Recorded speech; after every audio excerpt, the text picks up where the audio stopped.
Parlons de sport maintenant, d'abord avec des cours de gymnastique un peu particuliers. De plus en plus de seniors font de la gym, d'abord pour s'entretenir, et c'est très bien, mais surtout pour apprendre des exercices bien utiles dans la vie quotidienne. Au Cateau-Cambrésis, dans le Nord, Sébastien Ambert et Soufiane Yassine. Marcher en équilibre sur une corde.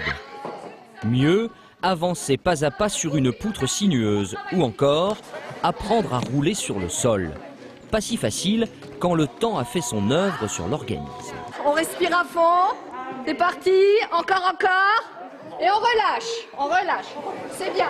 À notre âge, si on vient à tomber, bien souvent c'est des poignets de cassés, ça ne paraît pas, mais le fait d'apprendre le chevalier servant qu'on vient de faire à l'instant, ça vous permet en cas de chute déjà de limiter les dégâts.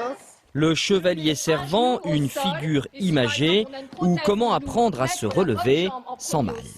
On met de nouveau un genou fléchi, pied au sol, et on évite de le mettre tout près, on l'écarte bien pour avoir un grand triangle de sustentation. La plupart des seniors qui ne travaillent plus leur corps, qui n'ont plus d'activité physique, le fait de bouger, je dirais, c'est la survie. Bouger, c'est vivre, et dès que les gens ne bougent plus suffisamment, ils perdent tous leurs réflexes de simulation d'équilibre, réflexes aussi de vouloir envie de s'en sortir. Le but de ce cours de gym, pas comme les autres, est de prévenir les petits pépins de la vie quand le corps manque de souplesse. Et ça marche, je ne devrais pas vous le dire, c'est très indélicat, mais Jacqueline a 79 ans.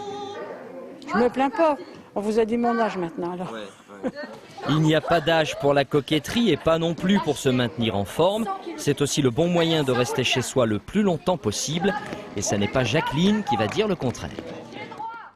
Un mot de tennis aussi avec une demi-finale très attendue ce matin de l'Open d'Australie entre le Français Jo-Wilfried Tsonga en jaune et le numéro 1 mondial Roger Federer dans le fond en bleu.